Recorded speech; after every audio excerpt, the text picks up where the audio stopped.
शुक्रवार का दिन, 2 पत्ती और ये 3 पत्ती का जहां पर मिलन हुआ है, फिर अच्छे से देख लीजिए, बेलपत्र की 2 पत्तियां, ये 3 पत्तियों का जहां बीच में मिलन हुआ है, उस 3 पत्ती के मिलन की जगह पर केवल मिलन वाले स्थान पर चंदन लगाकर अगर हम 108 बार महामृत्युंजय मंत्र का स्मरण कर कर देव अधिदेव महादेव को समर्पित करते हैं तो मनवांछित फल की कामना हमारी तुरंत पूर्ण हो जाती है। वो महामृत्युंजय मंत्र, वृक्ष के नीचे महामृत्युंजय मंत्र का जाप जो शुक्रवार की शुक्रवार घी का दिया लगा कर करता है, उसके रोग बाबा देवाधिदेव महादेव समाप्त करते चले जाते हैं। ये संजीवनी मंत्र शुक्रवार के दिन भगवान शंकर को शुक्र को दिया था, इसलिए उसकी प्रधानता। एक पात्र में जल और दूध ले लीजिए, शुक्रवार का दिन।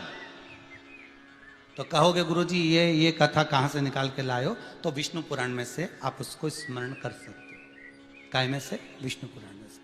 एक पात्र में देसी गाय का दूध, जल उसमें रखकर, और आपके अगर लड्डू गोपाल हो, यदि आपके घर में ठाकुर जी हो, लड्डू गोपाल हो, विष्णु जी का कोई स्वरूप हो, श्री हरि का कोई स्वरूप हो, तो उस पर शुक्रवार के दिन आप संध्या के समय पर दुर्वा डालकर उस दुर्वा से अगर लक्ष्मी जी के नामों का 108 बार उच्चारण कर कर घी का दिया लगाकर कैसर के चावल साथ में रखकर केवल उस जल का और दूध का मात्र छींटा देते हो तो उसके घर में कभी लक्ष्मी की कमी नहीं आ सकती, संपदा बढ़ती चली जाती है। 108 बार लक्ष्मी के नाम का मात्र उच्चारण कर लेने पर भगवान विष्णु के चरणारविंद पर, भगवान विष्णु के चरणों पर केवल उस दुर्वा का जल का दूध का सींचन कर देने से भी लक्ष्मी की वृद्धि होती, लक्ष्मी देती, बढ़ती है। और दुर्वा का एक बहुत सुंदर गुण है महाराज, बहुत सुंदर गुण है दुर्वा का। जहां पर उसके भीतर गांठ आती है ना, वहां से 2 रास्ते बना देती है। बोलो बनाती कि नहीं बनाती? कभी दुर्वा देखी होगी आपने। जहां गांठ आई वहां 2 रास्ते बनाएगी, फिर गांठ आई फिर 2 रास्ते बनाएगी, फिर गांठ आई फिर 2 रास्ते बनाएगी।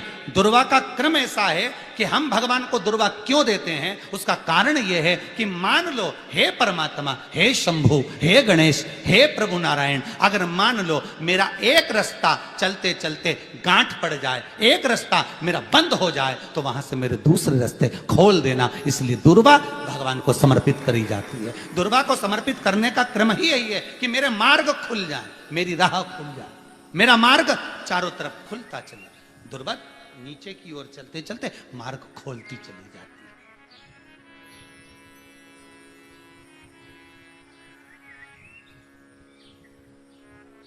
अमृत है ये, इसलिए नष्ट नहीं होती। तोड़ के रख लेना, प्रैक्टिकल करके जरूर देखना, सीवर वाला महाराज कहीं झूठ तो नहीं बोल रही है। तोड़ कर रखो दुर्वा को, बोरी में भर कर रखो। 4 साल 6 महीने 8 महीने बाद सूख जाए, बेकार हो जाए, उसके बाद भी उसको खेत में, बगीचे में कहीं ले जाकर पटक देना, 8-15 दिन पानी देना, देखो फिर वापस वही हरी की हरी होना, वही कहीं ना कहीं से स्फुटित होते फिर आगे बढ़ना चालू कर देगी। उसका तत्व है अमृत, वो अमर है, मरती नहीं, फिर चालू हो जाती। शिव कहते हैं यही अमरता है, यही अमरता है कि दुख आया तो मरने की नहीं सोचना है। तकलीफ आई, कष्ट आया, रोग आया, बीमारी आई, थोड़ा सा तकलीफ आ गई, थोड़ी बीमारी आ गई, थोड़ा दुख आ गया, तो ये मत सोचना मैं मरना है। नहीं नहीं नहीं, अभी तो और जीना है।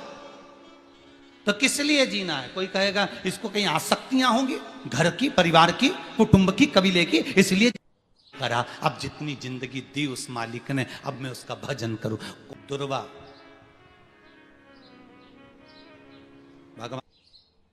भगवान विष्णु को चढ़े, दुर्वा गणेश जी को चढ़े, दुर्वा शिव जी को चढ़े, दुर्वा ब्रह्मा को चढ़े, दुर्वा इंद्र को चढ़े, दुर्वा पितरों को चढ़े। कितना सुंदर कहा है।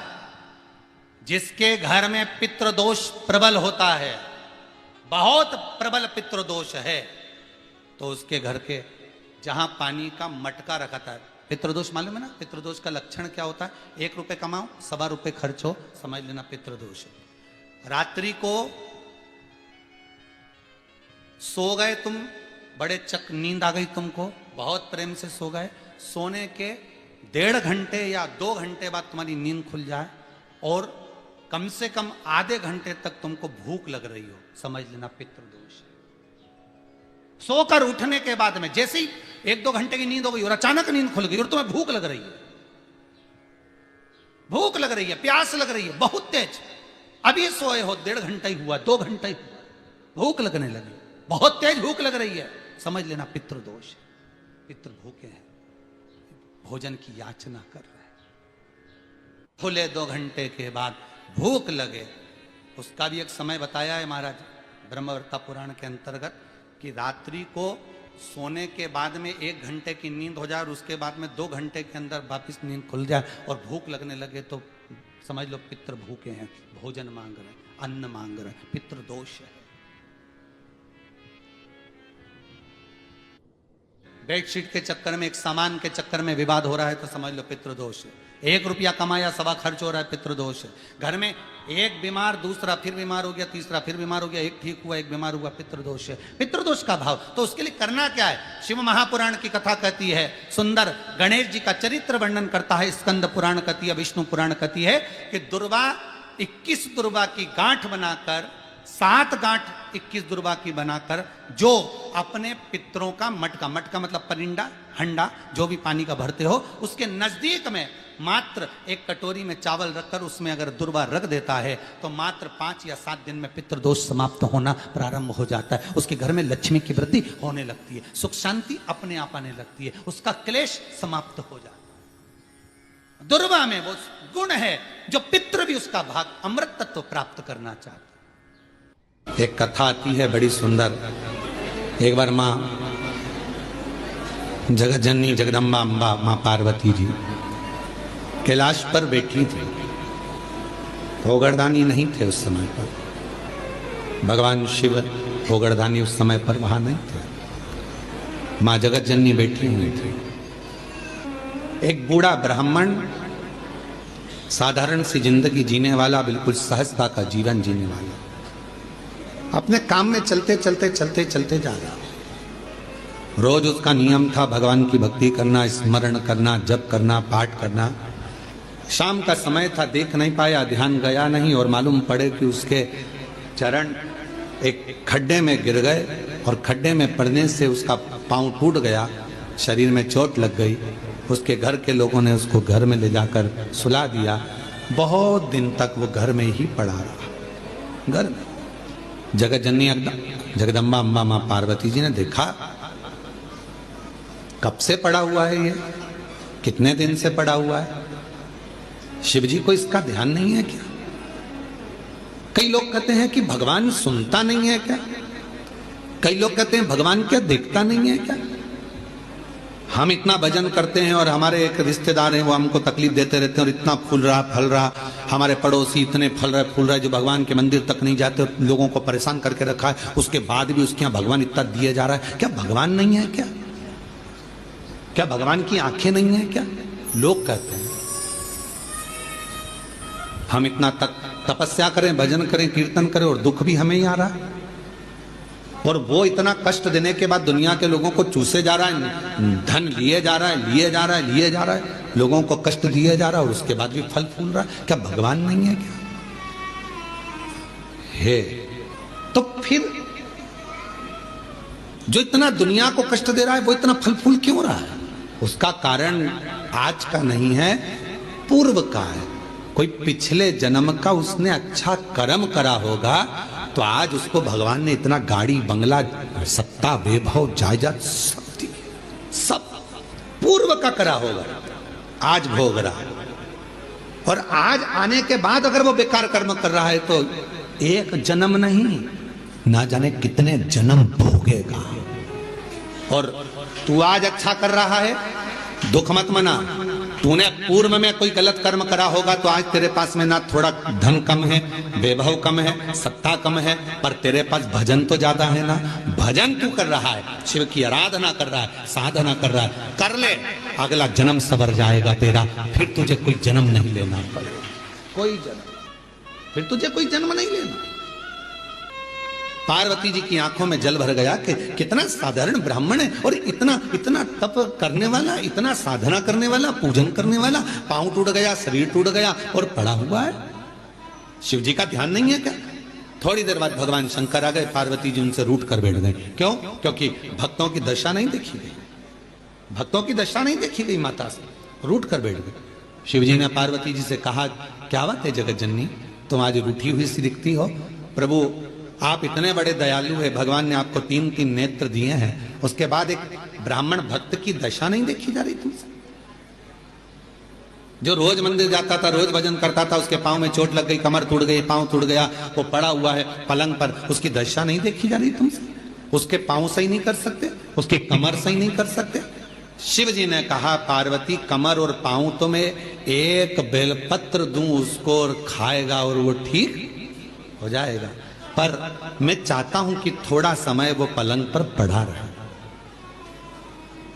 थोड़ा समय वो पलंग पर रहे, पलंग पर पड़ा रहे। हाँ, वो तुम्हारे को भज रहा है, तुम्हें जप रहा है, तुम्हारी आराधना कर रहा है, और तुम कह रहे हो उसको पलंग पे पड़े रहने दो। हाँ पार्वती जी, उसको पड़े रहने दो। पार्वती जी नहीं मानी और पार्वती जी ने जाकर एक बूढ़ी का रूप रखकर उसको, पार्वती जी ने थोड़ा सा जल पिलाकर उसको पूरा स्वस्थ कर दिया। जैसे ही वो स्वस्थ हुआ, 4 दिन निकले, वो 4 दिन बाद निकल कर जा रहा था, वन से एक सिंह आ गया और शेर आकर उसको खा गया और उसका जीवन समाप्त हो गया। पार्वती जी ने कहा, जिसको मैंने ठीक करा था वो तो मर गया, मर गया, सिंह ने खा लिया, प्राण छूट गए उसके, वो मर गया। शिव जी के पास गई पार्वती जी, वो मर गया प्रभु, जिसको मैंने ठीक करा था उसके प्राण छूट गए। शंकर भगवान कहने लगे, पार्वती तुम जान नहीं पाई मुझे, हे जगत जननी, मैं काल अधिपति महाकाल हूं, मैंने उसकी मौत को देख लिया था, इसलिए तुझसे कहा था कि इसको पलंग पर पड़े रहने दे। ये पड़ा रहता, इसकी मौत टल जाती और ये ठीक होकर फिर अपने काम में लग जाता, पर तूने चलने नहीं।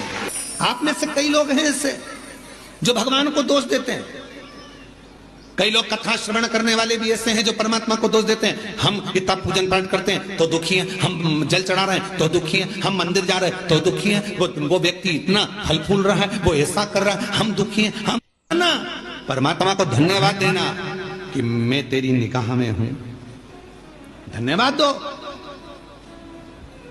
थोड़ा सा कष्ट आ गया तो रोना नहीं, भगवान को धन्यवाद देना कि कोई बड़ा दुख आने वाला था, थोड़े से दुख पर निकाल दिया।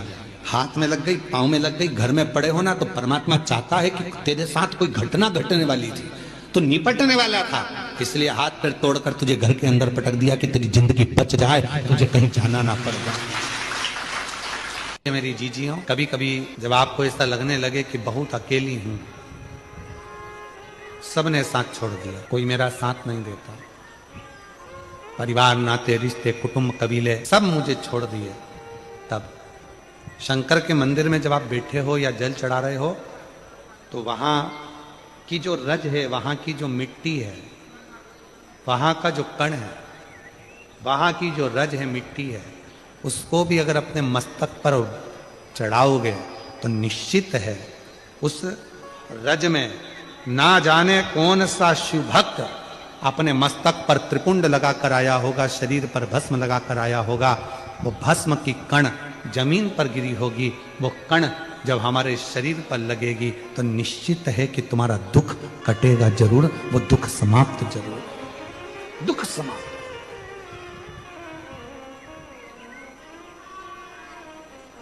वो भस्म चपटी भभूत में है खजाना, जो तन पर भस्म चढ़ रही है। भगवान हुआ क्या, शिव महापुराण में महत्तम में वर्णन आता है, एक देवराज नामक का ब्राह्मण जो कभी ब्राह्मण कुल में रहने के बाद भी ब्राह्मण कर्म नहीं कर पाया, जिसने कभी ना वेद पढ़ा, ना शास्त्र पढ़ा, ना कोई क्रम करा, ना कोई पाठ पूजन करी, ना कभी शंकर के मंदिर में गया, फिर भी वो देवराज मरा तो उसको लेने के लिए देवाधिदेव महादेव आ गए और नंदी पर बिठाकर लेकर गए। क्यों, किस लिए, क्या कारण था? केवल एक कारण, देवराज नाम के ब्राह्मण की माता शिव के मंदिर में जाती थी, शंकर के मंदिर में झाड़ू लगाती थी, शंकर के मंदिर में पोछा लगाती थी, शंकर के मंदिर में जल चढ़ाती थी, शंकर के मंदिर में जाकर आराधना करती थी। और वो देवराज नाम का ब्राह्मण जो ब्राह्मण कुल में जन्मा था, ब्राह्मण के घर में जन्म लेने के बाद भी ब्राह्मण कर्म नहीं कर पाया, ब्राह्मण कर्म से वंचित रह गया, चोरी करता, घर में अच्छी पत्नी थी, बच्चे थे, कुटुंब था, इसके बाद भी पर स्त्री का गमन करने गया और एक दूसरी स्त्री के कहने पर रानी के गले का हार चुरा कर लेकर आ गया।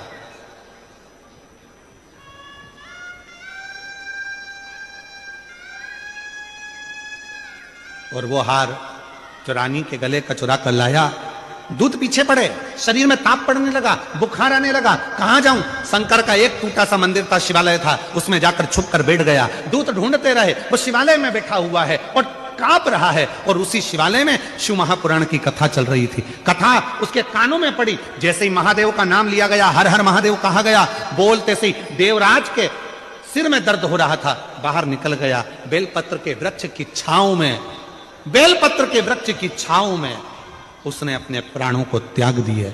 और जैसे ही प्राण त्यागे, मेरे वो घरदानी उसको नंदी पर बिठाकर ले जा रहे हैं। देवराज ने प्रश्न कर दिया कि मेरे जैसा पापी, जिसने ना कभी भजन करा, ना संकीर्तन करा, ना कीर्तन करा, ना मंदिर में जल चढ़ाया, ना कभी मंदिर में दीप जलाया, ना कभी मंदिर में आराधना करी, ना मंदिर में कभी साधना करी, ना मैंने कोई मंत्र पढ़ा, ना वेद पढ़ा, ना शास्त्र पढ़ा, और मेरे जैसे पापी का उद्धार आपने कर दिया, ऐसा मैंने करा क्या? तब भगवान देवाधिदेव महादेव ने डमरू का नाद कर कर कहा, देवराज तूने कुछ नहीं करा, पर तेरी माता मंदिर जाती थी, जल चढ़ाती थी, और जब घर आती थी उसके शरीर में, उसके कपड़ों में, उसके शरीर में मंदिर की मिट्टी, मंदिर की रज, मंदिर का जल उसके शरीर में लग जाता था। और वो जब घर आती थी, वो रज उसके घर में चारों तरफ फैल जाती थी। उस रज के छूने से तेरी बुद्धि सही हो गई और तू चोरी का धन लेकर भी शंकर के मंदिर में चले गया और वहां तेरा उद्धार हो गया। वो रज में इतनी महत्व, वो रज में इतनी महत्व होता है। वो रज कोई साथे, कोई गमी में गया, दुख में गया, हॉस्पिटल गया तो उसके कपड़ों को धो दिया जाता। और कोई तीर्थ गया, कोई भगवान की अविरल भक्ति करने गया, उसके कपड़ों को धोते नहीं, उसके कपड़ों को तो झड़ाते। पूरे घर के अंदर उसको झटकारा जाता है कि इसके शरीर में जो कण लगा है, इसके शरीर में जो तीर्थ की रज लगी है, वो रज हमारे जीव को, हमको प्राप्त हो। भीड़ में दो चीजें मिलती है, वो आपको भी मालूम है। भीड़ में दो चीजें मिलती है, भीड़ में दो चीजें प्राप्त होती है। कौन कौन सी चीज मिलती है भीड़ में? एक मिलता है धक्का और दूसरा मिलता है धोखा। बोलो बोलो, सही है कि गलत है? भीड़ में, छोटू भाई, भीड़ में दो चीजें मिलती है, एक मिलता है धक्का और दूसरा मिलता है धोखा। निगाह हटी और दुर्घटना घटी। अभी थोड़ी देर के लिए पल्लू नीचे आया था और भीड़ में धक्का लगा और धोखा। छोटू भाई, मिश्रा जी कहाँ बैठा? हाँ मिश्रा जी, ध्यान देना जरा, बहुत अच्छी बात है, कथा के तत्व पर ध्यान दीजिएगा। भीड़ में दो चीजें मिलती है, एक मिलता है धक्का और दूसरा मिलता है धोखा। पर याद रखना, दुनिया की भीड़ में धक्का भी मिलेगा और धोखा भी मिलेगा, पर जब धर्म की भीड़ होती है तो उसमें धक्का मिल सकता है पर धोखा कभी नहीं मिल सकता। उसमें शिव तत्व प्रदान जरूर करता, प्रदान कर। कई माताएं कहती है, गुरुजी हमारे देखो इतनी भीड़ थी, हमारी गले की चेन चली गई। अच्छा ईमानदारी से बोलो, जो नौकरी करने वाले हैं उनका प्रमोशन हो गया, तुम कथा सुनते सुनते पीछे से आगे आके बैठ गए, तुम्हारा प्रमोशन हो गया, पर चोट्टे का आज तक प्रमोशन नहीं हुआ। वो चोट्टा की चोट्टा ही दिया, उसका प्रमोशन नहीं हुआ। जिसकी चेन गई उसकी 2 तोले की ज्यादा बन गई, भगवान ने बनवा दी। मेहनत करी उसने कि अब गई, क्या करूं, रिपोर्ट भी करी मैंने, ये भी करा मैंने, वो भी करा, पर उसकी चेन भगवान ने कहीं ना कहीं मेहनत करके 2 तोले की ज्यादा बनवा दी, कृपा कर दी। पर जो चोट्टा था, चोट्टाई करते करते उसकी पूरी जिंदगी निकल गई, फिर भी वो चोट्टा की चोट्टा ही रिया, उसका प्रमोशन नहीं हो पाया, वो चोट्टा की चोट्टा ही। क्यों? क्योंकि उसने जिंदगी में सबको धोखा दिया है, और धोखा देने वाला कभी खुशी की जिंदगी नहीं जी सकता, वो दुख की ही जिंदगी जीता। याद रखना, भीड़ में दो चीजें ज्यादा मिलती हैं। पहले नंबर पर मिलता है धक्का और दूसरे नंबर पर मिलता है धोखा। दुनिया की भीड़ में चलोगे तो एक ना एक दिन धक्का भी मिलेगा और धोखा भी मिलेगा, इसलिए सावधान। धर्म में धक्का मिल सकता है पर धोखा नहीं मिलता, भी धोखा नहीं मिल सकता। श्री शिवाय नमस्तुभ्यम जपने वाले को कभी धोखा नहीं मिल सकता। शंकर भगवान के मंदिर में झाड़ू पोछा करने वाले को कभी धोखा नहीं मिल सकता। और जिसने धोखा दिया है, एक ना एक दिन उसको रोते रोते तुम्हारे चरणों में आकर पांव पकड़ना ही पड़ेगा। अगर शिव भक्त के साथ धोखा किया, शंकर के भक्त के साथ अगर धोखा हुआ है, तो फिर एक ना एक दिन तुम उसको चरण पकड़ेगा।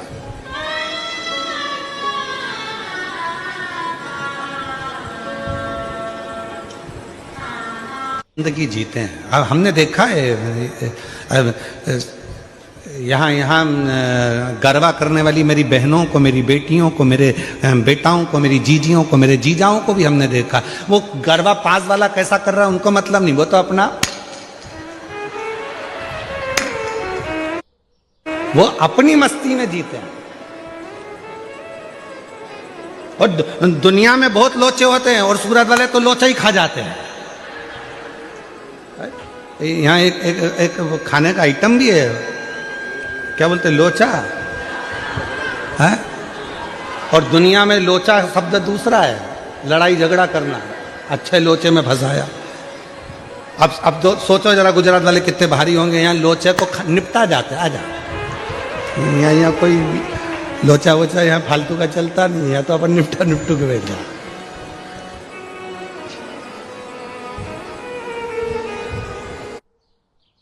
इसलिए महाराज शिव कथा कह रही है, भगवान शंकर का चरित्र कह रहा है। शिव की भक्ति, भजन, स्मरण आप जैसा करेंगे, वैसा वैसा भगवान आपके पास दौड़कर आने के लिए तैयार बैठा। बात आपसे पूछें कि पांडव और कौरव दोनों में विवाद किस चीज के लिए हुआ? कोई गाड़ी के लिए विवाद हुआ क्या? घोड़ों के लिए विवाद हुआ क्या? सोना चांदी के लिए विवाद हुआ क्या? कौरव और पांडवों में विवाद हुआ तो केवल जमीन के लिए विवाद हुआ, केवल जमीन।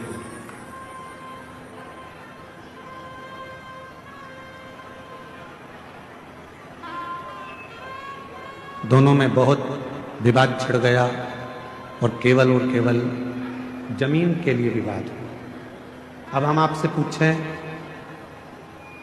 कौरव चले गए, पांडव चले गए, जमीन क्या उनके साथ गई? जम के तो बोलो नहीं। कौरव गए, पांडव गए, पर जमीन उनके साथ नहीं गई। जमीन नहीं गई, जमीन वहीं की वहीं पड़ी।